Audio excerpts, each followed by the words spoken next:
On the 6th of June, 1816, a farmer in Vermont looked out at his fields and found the mountains white. Snow in June. The ground froze solid the following morning. Near New Lebanon, New York, a shaker named Nicholas Bennett had already written that everything was frozen and the hills were barren like winter. And that was May. On the 9th of June, the ground froze again. On the 12th, the shakers went back out and replanted everything the cold had killed.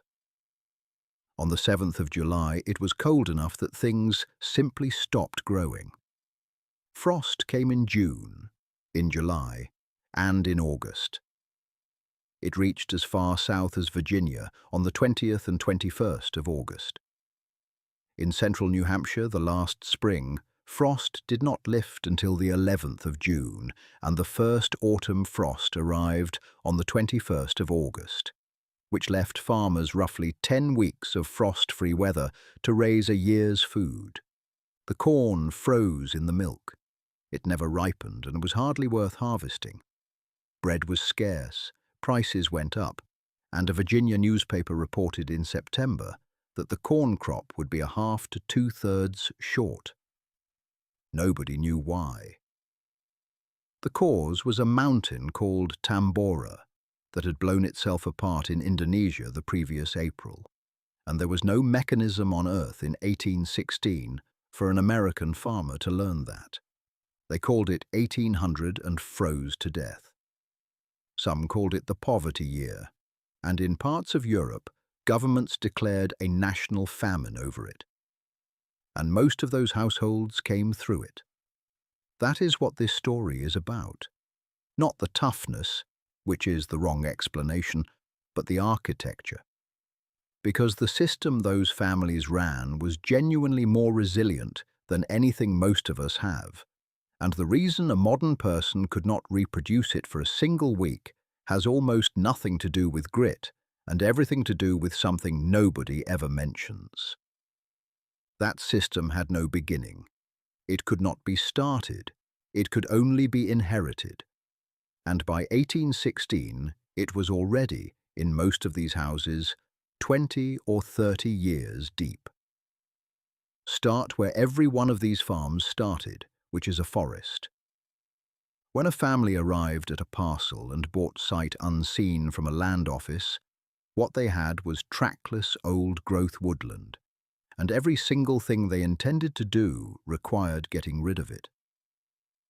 They did not clear it by felling.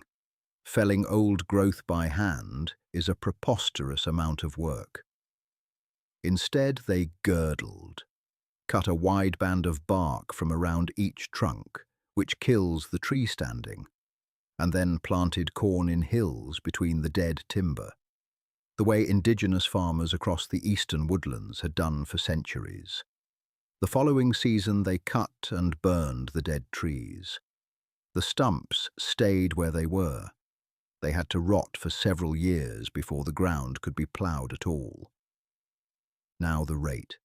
Economic historians who have gone through the accounts put the practical ceiling at around 5 acres of forest cleared in a year for a farm family. 5. And that is on top of working the crops already in the ground. A hard-driving household might manage 7, and a man who spent his life at it, clearing land as a business, might expect to open 200 acres in a working lifetime. A lifetime. 200 acres. Now put that against a modern person's mental picture of going back to the land, and notice what falls out of it. That family's first winter was not fed by the farm. It could not be. There was nothing on the farm yet.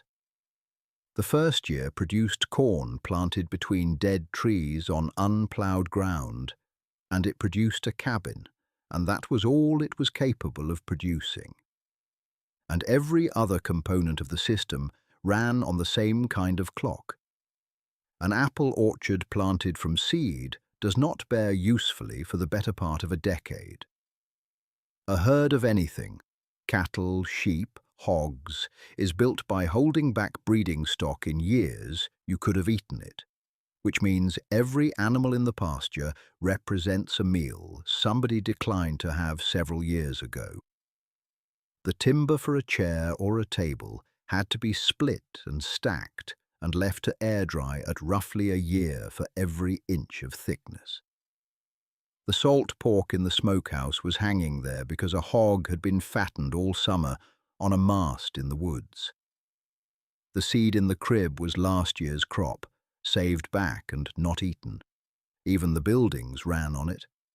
A log cabin could go up in a week with enough neighbors, but a barn, a spring house, a smokehouse, a corn crib, and the fencing to keep stock out of the crops were the work of years. And fencing in particular was relentless, because the open-range system of the period meant animals ran loose, and every field had to be enclosed against them, rather than the other way round. A farm was not a place. It was a construction project that never finished.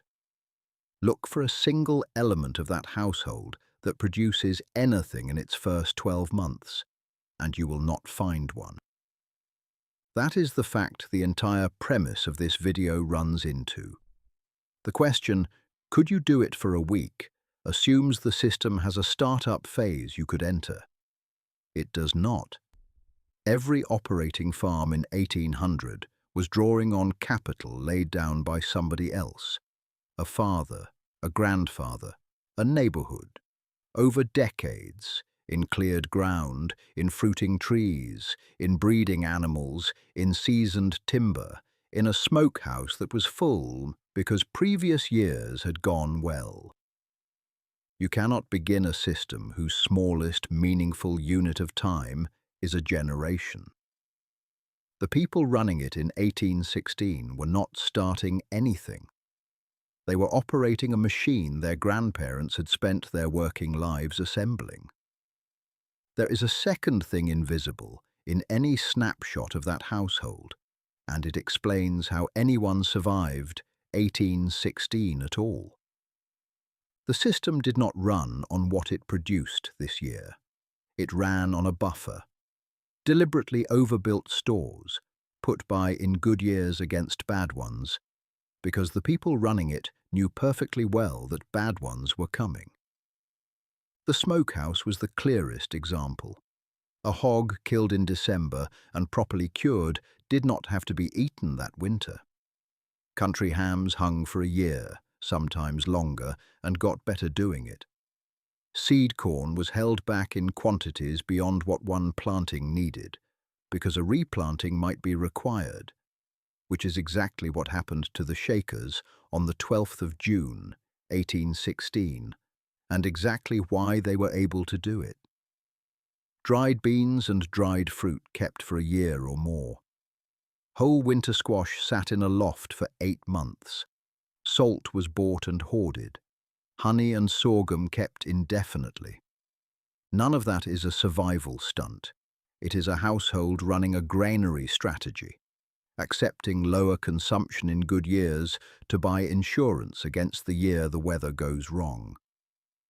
Which is precisely what made 1816 survivable in most places and lethal in some. Where the buffer existed, a family ate through a failed harvest and came out thin. Where it did not, new settlements, poor tenants, the households that had been running with nothing put by, people went hungry. In Nova Scotia, poor families were reduced to boiling foraged herbs. Quebec ran out of bread and milk. In New England, the survivors of that year, in large numbers, simply gave up on the ground and moved west. The buffer also explains why the week in this video's title is a meaningless unit. Any week you might pick lands somewhere in a cycle you did not fund. Take a week in February and you are eating a hog killed in December and beans strung in September. From a garden planted in April, on ground cleared a decade earlier. Take a week in July and you are working 16-hour days on food you will not eat until October. living entirely off stores you did not put by. There is no week in that year that is self-contained. Every single one of them is drawing on a balance, and the balance was accumulated over years. There is one more feature of the buffer worth naming, because it is the opposite of how we think about food now. The system was built around redundancy rather than efficiency. A household kept a hog and a cow, and chickens, and a garden, and an orchard, and access to the woods, not because all of them were needed in a normal year, but because in any given year, one or two of them would fail. The orchard gets hit by a late frost. The hogs get cholera. The corn drowns. A system optimized for output would have specialized in whichever of those produced most calories per hour, and that system dies the first time its single crop fails. Nobody in 1816 was optimistic. Everybody was hedged, and that is why most of them ate. Now the myth that has to come out, because it is load-bearing in almost every telling of this, and it is false. These households were not self-sufficient. They were dense with specialists and dependencies, and the system collapsed immediately without them. Start with the mill. A household could grow corn, but could not eat it whole. It had to be ground, and grinding a year's corn by hand in a mortar is a punishment nobody accepted if a mill was available. So the corn went to the grist mill, and the miller took his fee in a portion of the meal itself. That mill was a substantial capital object, built by somebody with money and specialist skill, and its existence within a day's travel determined whether a settlement could function. Then the blacksmith, and this is the crucial dependency. Every edge tool in that household, axe, froe, hoe, plough point, knife, scythe, was iron with a steel edge welded in, and when the steel wore back to nothing, the axe went to a smith who cut the old edge out and forge-welded a new one in. That operation was one of the most routine jobs in a country shop. Without it, an axe is a decade-long consumable rather than a lifetime tool. Then the cobbler, who came through and worked in the house for a few days, out of the family's own tanned hides. The granny woman, who was midwife, herbalist, and the entire medical system within a day's ride. The cooper for barrels, the tanner, and the carding mill. Once one existed, which took a fleece and gave back rolls ready to spin, and saved a household hundreds of hours of the dullest labor in the year. Every one of those was a person who had spent years learning one thing, and every one of them had to be reachable. And then the imports, which is where the argument ends. There were things that could not be produced on any farm, at any scale of effort, by any amount of skill. Iron, gunpowder, window glass, coffee, and above all, salt. Salt is the one that should stop anybody who thinks a week is the relevant timescale. Every piece of preserved meat in that smokehouse depends on it. A hog cannot be cured without it, and an uncured hog is a few days of food instead of 6 months of it. The kraut in the crock depends on it. The butter depends on it. There is no substitute, and it cannot be manufactured on a mountain farm. It had to be bought, in quantity, with cash or trade, from somebody who got it from a salt works or a coast, and it had to arrive before the first hard freeze, or the year's meat was lost. Which means the fully self-sufficient homestead of the popular imagination could not have existed for one winter. The moment its salt ran out, its meat rotted. So what actually kept people alive was not a family. It was a neighborhood. A dozen or two households within a day's walk, 3 or 4 specialists among them, and a standing web of obligation that got settled in labor rather than money. House raisings, log rollings, corn shuckings, hog killings, quiltings. A man came to your work because you had come to his, and everybody carried their own balance in their head. That was the actual survival technology, not the smokehouse, the ledger of who owes whom. And it is the single component of this system that a modern person is least able to reconstruct, because you cannot build it alone and you cannot build it quickly. It takes years of showing up. The last invisible component sat inside the people. Consider the range of things a competent adult in that house could do without stopping to think. Judge when flax had retracted far enough by bending a stalk. Read the sheeting of syrup off a spoon and know the sugar concentration. Tell by feel when biscuit dough had taken enough flour, on a morning when the humidity had changed. Sight a house by finding a spring. Read a hog's condition by the sound of a hand slapped on its shoulder. Know which greens were up in which week on which slope. Know the difference between kraut souring properly and kraut going wrong. None of that is written down anywhere in a usable form, and none of it can be learned from a book, because every single one of those judgments is a sensory endpoint. There is no number attached. You know it when you have seen it enough times, and only then. And these people had seen it enough times because the training started at about 4 years old and never stopped. A child of 5 carried water and gathered kindling. By 8 or 9, they were minding younger children, driving stock, hoeing corn, carding wool. A woman who made biscuits twice a day for 30 years had run that process over 20,000 times, with immediate feedback on every attempt. Nobody in a modern kitchen, including a professional, accumulates that on one task. There was also the body. Water is a little over 8 pounds a gallon, and a household went through many buckets a day, carried uphill. Wood had to be cut, split, and hauled continuously. The conditioning was not exercise. It was the byproduct of doing this every day since childhood. And there is a category of knowledge above all of that which is even harder to transmit: the local knowledge. Not how to preserve food in general, but which spring on this property runs in August, and which one fails.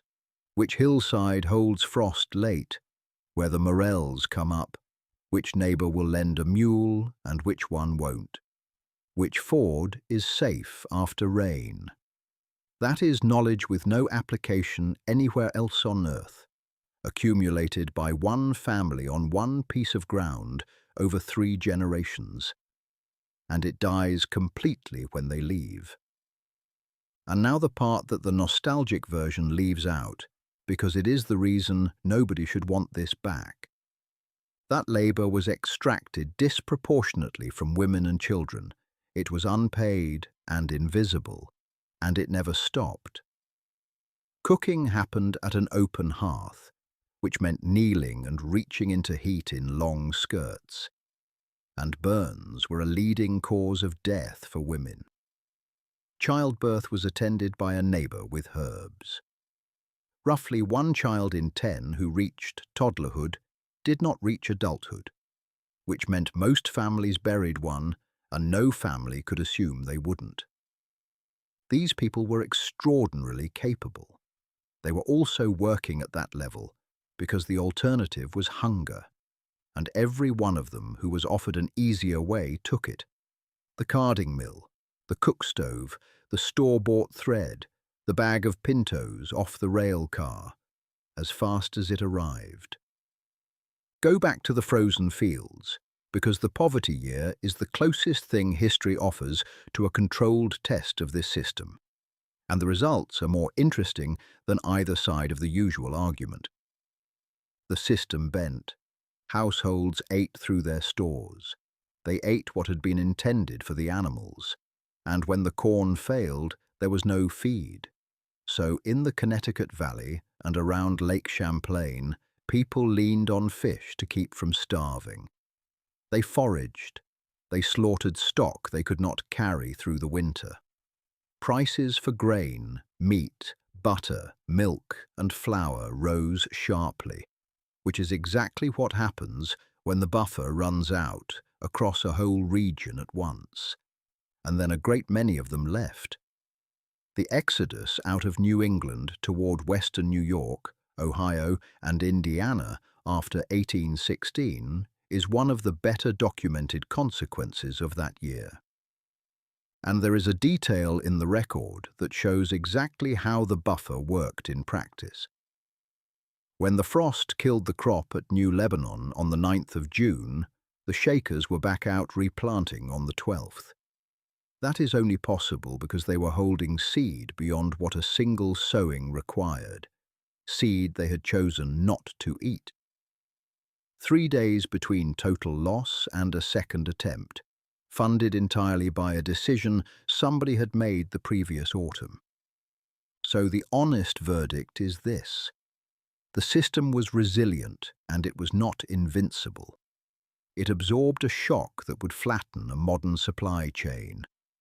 And it did that by having 18 months of food in the building, a network of neighbors, and no dependence on anything arriving by road. But it absorbed that shock by drawing down reserves it then had to rebuild. And where the reserves were thin, people starved or moved. Which brings us to the question in the title, and it deserves a straight answer. Could a modern person run this system for a week? No. And the reason is not that we are soft. Take the fittest, most competent person you know, hand them a fully stocked 1800 homestead in working order, and the week itself is survivable.